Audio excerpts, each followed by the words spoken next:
আসসালামু আলাইকুম। Hello everyone, কেমন আছেন সবাই? আশা করি সবাই অনেক ভালো আছেন। আলহামদুলিল্লাহ, আপনাদের দোয়ায় আমরাও অনেক ভালো আছি। চলে আসলাম আরেকটি নতুন ব্লগ নিয়ে আপনাদের সামনে। আমি ফারহানা, ব্লগ বাই সেহেরস মম থেকে। আজকের ব্লগটির কোনো অংশ যদি আপনাদের ভালো লাগে থাকে, যারা নতুন দেখছেন সবার প্রতি অনুরোধ থাকবে আমাদের চ্যানেলটি সাবস্ক্রাইব করে দিয়ে আমাদের পাশেই থাকার জন্য। আজকেও আপনাদের সাথে একটা শপিং ব্লগই শেয়ার করব। তবে এটা কিন্তু ঈদের অনেক দিন পরে এই মাত্র আজকেই শপিংগুলো করা, আর কিছু জিনিস হচ্ছে গত 2 দিন আগের করা। এগুলো আমি সবই বাড়ি থেকে আসার পরে শপিং করেছি, কারণ ঈদের আগে আমি অনেকটা ব্যস্ত ছিলাম। আমার ভাগ্নের চলে যাওয়ার সময় হয়ে গিয়েছিল, তো ওর শপিং সব কিছু নিয়ে ব্যস্ত থাকার কারণে নিজেদের কোনো প্রয়োজনীয় কেনাকাটাই তখন করা হয়নি। তো আমার বোনের জন্য ড্রেস কেনা প্রয়োজন ছিল, ওর কিছু আরও জরুরি দরকারি জিনিস ছিল যেগুলো আমি ঈদের আগে আর সময় বের করতে না পারায় কিনতে পারিনি। এজন্য ঢাকা ফিরেই ওর জিনিসগুলোই আগে কিনতে শুরু করেছি। তো ওর জন্য এবার একটা গঙ্গা 3 পিস নিয়েছি। গঙ্গা সবসময় আমার পছন্দের তালিকার প্রথম সারির একটা ড্রেস বলা যায়। তার প্রধান কারণ হচ্ছে এর সফটনেস, এবং আমাদের দেশে এখন যে ওয়েদার, তার জন্য সুতি ড্রেসের উপরে আর কিছুই হয় না। আর এই ড্রেসগুলোর ওড়নাগুলো সুতি হওয়ার জন্য গায়ে খুব সুন্দরভাবে থাকে। তো এই জন্য ওকে কিনে দিলাম। আর আমার জায়ের জন্য কিন্তু গত রোজার ঈদের সময় আমি একটা গঙ্গা 3 পিস গিফট করেছিলাম।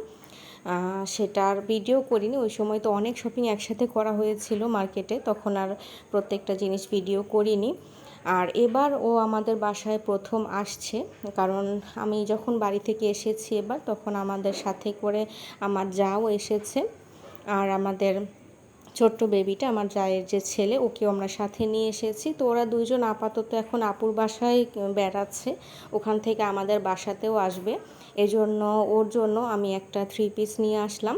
এটাও একদম সফট একটা প্রিমিয়াম কটন ড্রেসের মধ্যে আর কি।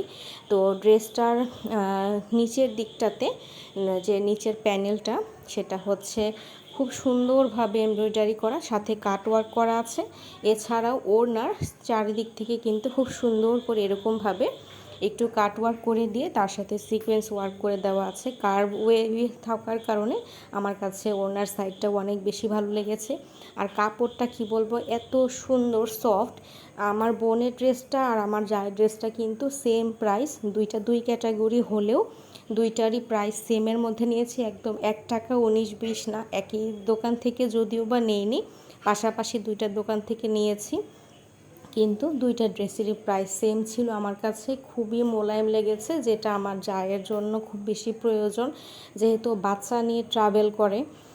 আর তো ওই সময় ওর জন্য এই ড্রেসগুলো খুব প্রয়োজন পড়ে। আর এছাড়া পার্টি ড্রেস তো সবসময় ঈদের সময় গিফট করি, তো এই জন্য ভাবলাম যে ওর আরামদায়ক হবে এরকম একটা ড্রেস ওকে গিফট করি। তো তারপরও দেখা যাক, যদি ওর পছন্দ না হয় তাহলে চেঞ্জ করে নিয়ে আসা যাবে। আর আমাকে এই ড্রেসটা গিফট করেছে আমার একটা আন্টি, জোহার স্কুলের এক গার্ডিয়ান আর কি। ওনার নাতনি হচ্ছে জোহার সাথে পড়ে, ওই আন্টির সাথে গিয়েছিলাম ড্রেস কেনাকাটা করতে। উনিও 2-3টা ড্রেস নিয়েছিল ওনার মায়ের জন্য।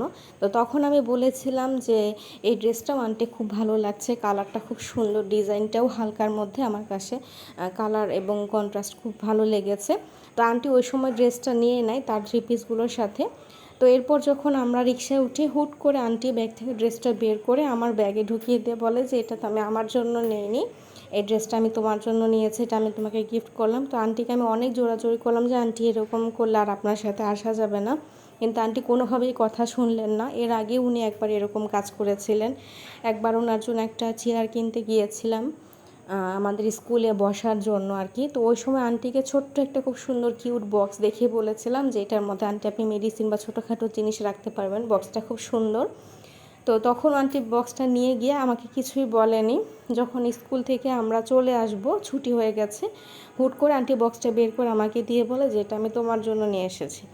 তো আন্টি শুধু আমার জন্য যে তা না, ওখানে আমরা যারাই আছি ওনার স্নেহভাজন, তো সবাইকে উনি টুকটাক বিভিন্ন সময় বিভিন্ন জিনিস গিফট করেন। আন্টি কেনাকাটা করতে খুব পছন্দ করে, তো যে কারণে আমরাও মাঝে মাঝে আন্টির সাথে আমাদের কোনো প্রয়োজন পড়লে যাই, আন্টি পছন্দ করে দেয়, সাথে যাই আর কি।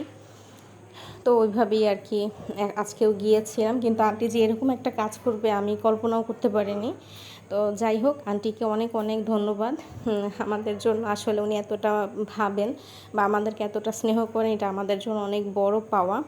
আর জোহার জন্য একটা জার্সি নিয়েছিলাম, এটা অবশ্য আমি 2 দিন আগে কিনেছি। আমার বোনের জন্য ব্যাগ কিনতে যাওয়া হয়েছিল মার্কেটে, তখন কিনে এনেছি। এটা আমার বোনই গিফট করেছে। আমি বলেছিলাম যে কোনো দরকার নেই, কারণ খেলা নিয়ে আমি আসলে খুব বেশি একটা নিজেও মাতামাতি করি না এবং ওটা আমি প্রয়োজনও মনে করি না। খেলা শেষ হয়ে গেলে তো ওইটা আর পড়া হবে না। আর সামনের ওয়ার্ল্ড কাপ আসতে আসতে তখন তো আমার মেয়ে বড় হয়ে যাবে। তোকে বলেছিলাম যে কী দরকার, ও তো খেলা দেখেও না, ঘুমিয়ে থাকে, ভোরবেলা খেলা দেখা হয় না। তো বললো যে না, ওর ফ্রেন্ডরা কিনেছে, ও কিনুক, একটা শখের জিনিস। তো কিনে নিয়ে আসছিলাম। আর তার সাথে আমার বোনের জন্য এই পার্সটা আনলাম, তার সাথে একটা ছোট করে মানি পার্সও এনেছি। এই দুইটা ওর প্রয়োজন ছিল, অনেকদিন ধরেই কিনতে যাব, সময় বের করতে পারছিলাম না। তো এই জন্য ভাবলাম যে দুইটা একই সাথে নিয়ে ফেলি, কালারটাও একটু কাছাকাছি ম্যাচ হয়েছিল, এই জন্য দুইটা একসাথে নিয়ে নিলাম। তো এগুলোই ছিল ঈদের পরবর্তীতে আমাদের জরুরি কিছু কেনাকাটা, যেটা না কিনলেই না। আর আমার ছোট্ট ভাস্তেটার জন্য ওর শপিং আমি পরে দেখাবো, ওর জন্য কি কি দিচ্ছি সেটা ওরা আসুক তখন ওর পছন্দ মতো ওকে দিব।